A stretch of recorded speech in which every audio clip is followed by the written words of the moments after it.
Well, it's time now for business, and we're going to be looking at the mammoth budget that the White House revealed on Friday. Catherine Bennett from our business desk is here to give us the latest on that. Catherine? So this is actually his first budget since he took office.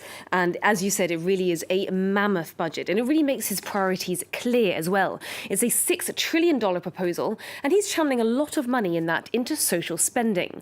Now, there's going to be around €4 trillion worth of investment into physical infrastructure and social programmes. And that money would be used to tackle inequality and climate change and provide years of free public education. The White House says that it would be completely paid for within 15 years. The Department of Defense will also be seeing a boost, and employers are going to be encouraged to hike wages as well. Now, to finance the plan, Biden is going to be increasing taxes on companies and the wealthiest Americans.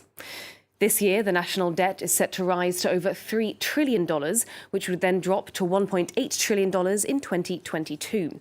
Biden's plan would add as much as $14.5 trillion to the national debt over 10 years, bringing the US to spending levels not seen since World War II. Now, it's worth remembering, of course, that this is just the proposal. The next challenge is making sure that it gets through Congress, where although Democrats hold a slim majority, Republicans are sure to put up a fight. The plan has come under a lot of fire already, with his opponents saying that it will cause the economy to overheat. Here's how Biden hit back at his critics. You can't reboot a global economy like flipping on a light switch. There's going to be ups and downs in jobs and economic reports. There's going to be supply chain issues, price distortions on the way back to a stable and steady growth. In the coming weeks, my administration will take steps to combat these supply pressures, starting with the construction materials and transportation bottlenecks and building off the work we're doing on computer chips. Well, this ambitious economic plan has been challenged somewhat by recent figures showing a surge in consumer prices in April and slow job growth. Today, new stats showed that US inflation climbed 3.1% in April compared to the same month last year. That's its biggest year-on-year increase since the 1990s. Spending also increased by 0.5%, with consumers mostly directing their dollars to bars, restaurants and leisure activities. Income, however, dropped 13.1%. The Federal Reserve has been hammering home that any inflationary increases are only temporary, and that, as Biden said, supply chains will adapt to shifting prices. Well, let's see how the markets are doing at the end of the week. Wall Street is ending the week on a high. The Dow Jones is up 0.5%, while the S&P 500 and the Nasdaq are just over the flat line. Europe markets reached record highs on Friday and closed on a positive note as well. London's FTSE was just above the flat line, while the CAC 40 and the DAX were both up 0.75%. Moving on to the energy sector, where this week could mark a tipping point for major oil companies.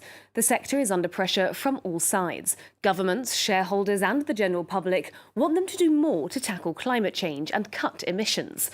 The French oil giant Total is the latest to announce that it's turning over a new leaf, as Ellen Gainsford explains. There are big changes afoot for big oil. In the latest shockwave to the industry, Total's shareholders have overwhelmingly voted to approve a rebrand of the company, shifting towards renewable energy. Today, to contribute to the sustainable development of the planet facing the climate challenge, we are moving forward together towards new energies. Our ambition is to be a world-class player in the energy transition.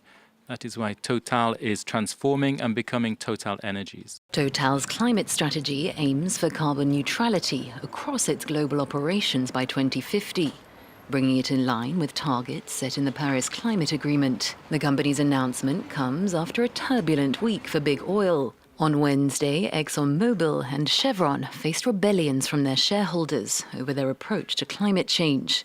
And a judge in the Netherlands ordered Royal Dutch Shell to take more aggressive action to drive down its carbon emissions.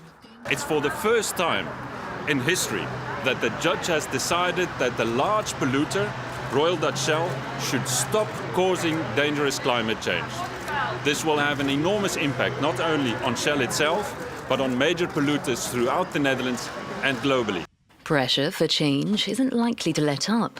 Last week, the International Energy Agency warned that oil companies must stop all new oil and gas exploration projects from this year if global warming is to be curbed. Well, it looks like the oil sector is moving in the right direction when it comes to climate change, or at least we hope. Okay, well, thank you very much for that, Catherine Bennett. Catherine Bennett there with the business updates.